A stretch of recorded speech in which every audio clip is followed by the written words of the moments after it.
ಸರ್ಕಾರಿ ಶಾಲೆಯಲ್ಲಿ ಓದ್ಕೊಂಡು ಈ ಒಂದು ಸ್ಥಾನಕ್ಕೆ ಬಂದಿರೋರು. ಈಗ ನಿಮಗೆ ಸರ್ಕಾರದಿಂದ ಏನಿದೆ, ಬಟ್ಟೆ ಕೊಡ್ತಾರೆ, ಬುಕ್ಸ್ ಕೊಡ್ತಾರೆ, ಊಟದ ವ್ಯವಸ್ಥೆ ಮಾಡಿದ್ದಾರೆ. ನಾವು ಓದೋವಾಗ ಈ ಥರ ಕುತ್ಕೊಳ್ಳೋಕ್ಕೂ ವ್ಯವಸ್ಥೆ ಇರಲಿಲ್ಲ. ಮೇ ಬಿ ಸಾರ್ ಅವ್ರಿಗೆ ಗೊತ್ತಿರುತ್ತೇನೋ. ನಾವು ಹೋದಾಗ ಕೆಳಗಡೆ ಕುತ್ಕೊತಾ ಇದ್ವಿ. ಗೊತ್ತಾ? ನೀವು ಯಾವಾಗಲಾದ್ರೂ ಕೆಳಗಡೆ ಕುತ್ಕೊಂಡಿದ್ದೀರಾ? ಇಲ್ವಲ್ಲ. ನಾವು ಓದೋವಾಗ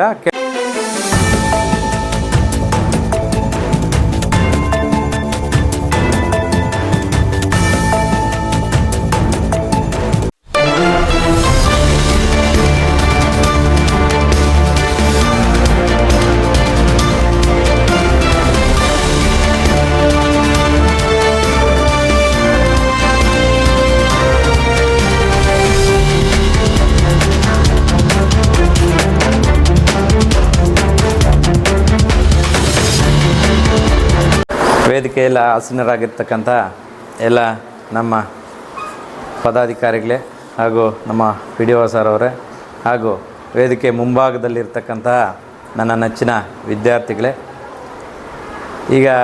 ಈಗಾಗಲೇ ಸಾಕಷ್ಟು ವಿಚಾರ ಮಾತಾಡ್ಬಿಟ್ಟಿದ್ದಾರೆ ಅಲ್ವಾ? ನಿಮಗೂ ಬೋರ್ ಅನ್ನಿಸ್ತಾ ಇದೆಯಾ? ಈಗ ಏನಪ್ಪ ಅಂದರೆ, ಈಗ ನಮ್ಮ ಕರ್ನಾಟಕ ರಕ್ಷಣಾ ವೇದಿಕೆ ವತಿಯಿಂದ ಯಾಕೆ ಗಡಿ ಗ್ರಾಮಗಳನ್ನು ನಾವು ಆಯ್ಕೆ ಮಾಡ್ಕೊತಾ ಇದ್ದೀವಿ ಅಂದರೆ, ಈಗ ಗಡಿ ಗ್ರಾಮಗಳಲ್ಲಿ ಇರೋರೆಲ್ಲ ನಮ್ಮ ರೈತರ ಮಕ್ಕಳು, ಬಡವ್ರ ಮಕ್ಕಳು, ಕೂಲಿ ಕಾರ್ಮಿಕರು ಏನಿದ್ದಾರೆ ಅವ್ರ ಮಕ್ಕಳೇ ನಮ್ಮ ಸರ್ಕಾರಿ ಶಾಲೆಯಲ್ಲಿ ಓದೋದು. ನಾವೂ ಸರ್ಕಾರಿ ಶಾಲೆಯಲ್ಲಿ ಓದ್ಕೊಂಡು ಈ ಒಂದು ಸ್ಥಾನಕ್ಕೆ ಬಂದಿರೋರು. ಈಗ ನಿಮಗೆ ಸರ್ಕಾರದಿಂದ ಏನಿದೆ, ಬಟ್ಟೆ ಕೊಡ್ತಾರೆ, ಬುಕ್ಸ್ ಕೊಡ್ತಾರೆ, ಊಟದ ವ್ಯವಸ್ಥೆ ಮಾಡಿದ್ದಾರೆ. ನಾವು ಓದೋವಾಗ ಈ ಥರ ಕುತ್ಕೊಳ್ಳೋಕ್ಕೂ ವ್ಯವಸ್ಥೆ ಇರಲಿಲ್ಲ. ಮೇ ಬಿ ಸಾರ್ ಅವ್ರಿಗೆ ಗೊತ್ತಿರುತ್ತೇನೋ. ನಾವು ಹೋದಾಗ ಕೆಳಗಡೆ ಕುತ್ಕೊತಾ ಇದ್ವಿ. ಗೊತ್ತಾ? ನೀವು ಯಾವಾಗಲಾದ್ರೂ ಕೆಳಗಡೆ ಕುತ್ಕೊಂಡಿದ್ದೀರಾ? ಇಲ್ವಲ್ಲ. ನಾವು ಓದೋವಾಗ ಕೆಳಗಡೆ ಈ ಥರ ಏನೋ ಫ್ಲೋರಿಂಗ್ ಇದೆಯಲ್ವಾ, ಏನು ನಿಮಗೆ ಟೈಲ್ಸ್ ಹಾಕ್ಸಿದ್ದಾರೆ ಆ ಥರನೂ ಇರಲಿಲ್ಲ. ಅವಾಗೆಲ್ಲ ನಾನು ಚಪ್ಪಡಿ ಕಲ್ಲು ಕಿತ್ತೋಗಿರ್ತಾಯಿತ್ತು. ಆ ಕಡೆ ಈ ಕಡೆ ಹಂಗೆ ಅಣಕು ಡೊಂಕಲ್ಲಿ ಕೂತ್ಕೊಂಡು ಓದಿರೋ ಅಂಥವ್ರು ನಾವು. ಅದಕ್ಕೆ ನಾವೇನಕ್ಕೆ ಈಗ ಸರ್ಕಾರಿ ಶಾಲೆಗಳೀಗ ಬೇರೆ ಬೇರೆ ಖಾಸಗಿ ಸಂಸ್ಥೆಗಳು ಇರೋ ಇದರಲ್ಲಿ ಸರ್ಕಾರಿ ಶಾಲೆಯಲ್ಲಿ ಈಗ ಇಷ್ಟು ಜನ ನೋಡಿದ್ರೆ ನಮ್ಗೆ ತುಂಬ ಖುಷಿ ಆಗುತ್ತೆ. ಇನ್ನೊಂದು ಹೆಣ್ಮಕ್ಳಿಗೆ ತುಂಬ ಜಾಸ್ತಿ ಜನ ಇದ್ದೀರಾ.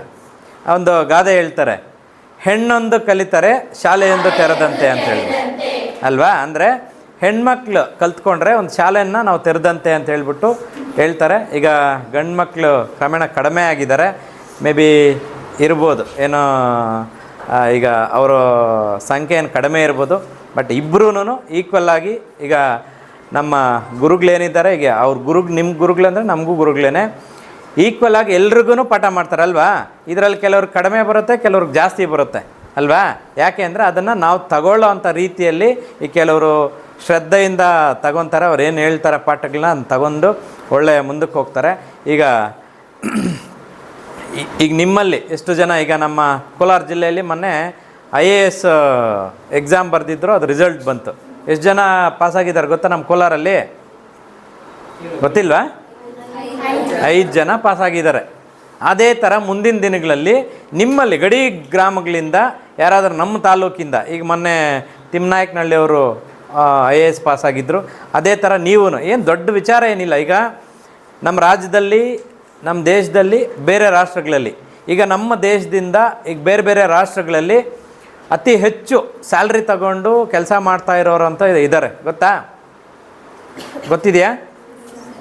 ಗೂಗಲ್ CEO ಇದ್ದಾರೆ, ಸುಂದರ್ ಪಿಚಾಯ್ ಅಂತ ಹೇಳ್ಬಿಟ್ಟು. ಗೊತ್ತಾ? ಅವರು ಅತಿ ಹೆಚ್ಚು ಸ್ಯಾಲ್ರಿ ತಗೊತಾ ಇರೋವಂಥವ್ರು ನಮ್ಮ ದೇಶದವರು.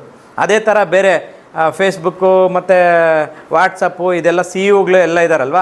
ಮ್ಯಾಕ್ಸಿಮಮ್ಮು ಬೇರೆ ದೇಶದಲ್ಲಿ ಅತಿ ಉನ್ನತ ಹುದ್ದೆಯಲ್ಲಿರೋರು ನಮ್ಮ ಭಾರತ ದೇಶದವರು. ತುಂಬ ಹೆಮ್ಮೆ ಅನಿಸುತ್ತೆ. ಅದೇ ಥರ ನಮ್ಮ ರಾಜ್ಯದಿಂದ, ನಮ್ಮ ಕರ್ನಾಟಕದಿಂದ, ಅದು ನಮ್ಮ ಕೋಲಾರ ಜಿಲ್ಲೆಯಿಂದ ನಮ್ಮ ಮುಳಬಾಗಿಲಿಂದ ನೀವು ಉನ್ನತ ಮಟ್ಟಕ್ಕೆ ಹೋಗಿ ನಿಮಗೇನು ಶಿಕ್ಷಣಕ್ಕೆ ಏನೇ ವ್ಯವಸ್ಥೆ ಬೇಕಾಗಿರಲಿ ನಾವೆಲ್ಲ ಈಗಲೇ ನಿಮ್ಗೆ ಮಾತು ಕೊಡ್ತಾ ಇದ್ದೀವಿ.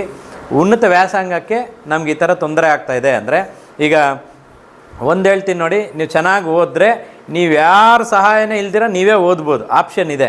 ಏನು? ಬ್ಯಾಂಕ್ ಲೋನ್ ಕೊಡುತ್ತೆ.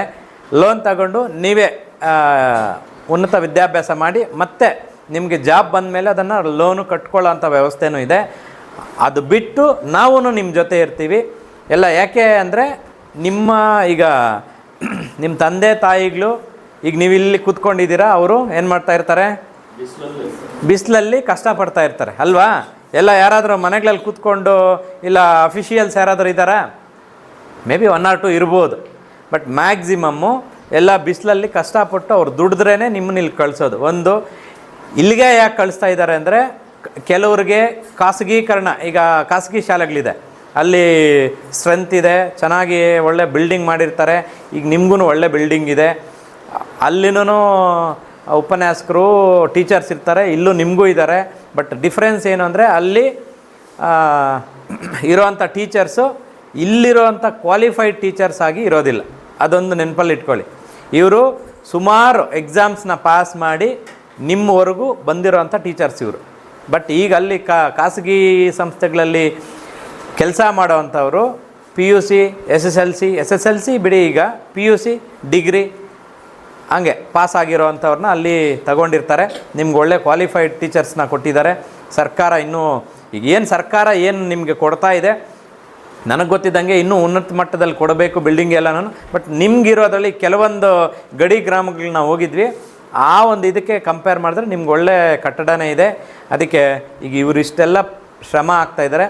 ನಿಮಗೀಗ ಈಗ 10 ವರ್ಷ ಏನು ಓದಿದ್ದೀರಾ, 1ನೇ ಕ್ಲಾಸಿಂದ 10ನೇ ಕ್ಲಾಸ್ವರೆಗೂ, ಇದು ನಿಮಗೆ ಒಂದು ಟರ್ನಿಂಗ್ ಪಾಯಿಂಟ್, ಅಂತಿಮ ಘಟ್ಟ ಇದು.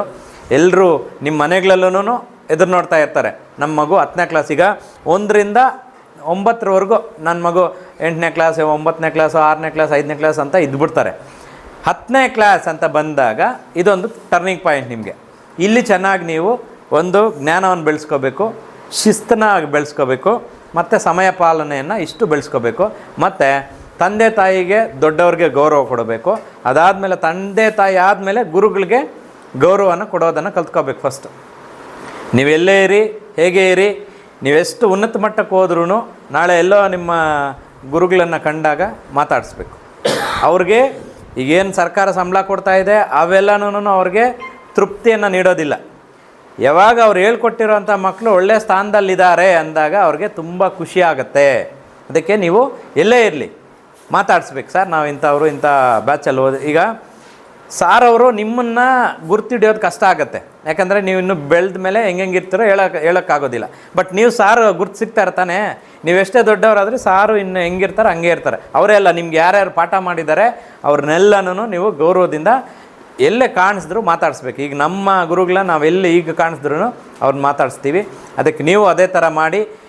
ಈಗೇನು ನಮ್ಮ ಕರ್ನಾಟಕ ರಕ್ಷಣಾ ವೇದಿಕೆಯಿಂದ ನಿಮಗೆ ಒಂದು ಕಿರು ಕಾಣಿಕೆಯನ್ನು ಕೊಡ್ತಾಯಿದ್ದೀವಿ.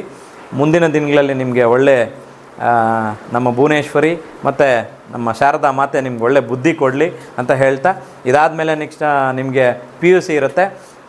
ಈಗ ಯಾರು SSLCಯಲ್ಲಿ ಏನೋ ಮಾರ್ಕ್ಸ್ ಕಡಿಮೆ ಆಗಿದೆ ಅಂತ ಯಾರು ಭಯ ಪಡೋ ನೆಸೆಸಿಟಿ ಇಲ್ಲ. ಅರ್ಥ ಆಯ್ತಾ? ಯಾರೊಬ್ಬ ಈಗ ಪರ್ಸೆಂಟೇಜ್ ಕಡಿಮೆ ಬಂದಿದೆ, ನಮ್ಗೆ ತುಂಬ ಕಡಿಮೆ ಆಗೋಯ್ತು, ಯಾರು ಕುಗ್ಗುವಂಥ ಪ್ರಶ್ನೆ ಇಲ್ಲ. ನಿಮಗೆ ಮುಂದೆ ಇನ್ನೊಂದು PUC ಇರುತ್ತೆ, ಅದರಲ್ಲಿ ಓದಿ. ನೆಕ್ಸ್ಟ್ ಡಿಗ್ರಿ ಇರುತ್ತೆ, ಅದರಲ್ಲಿ ಓದಿ.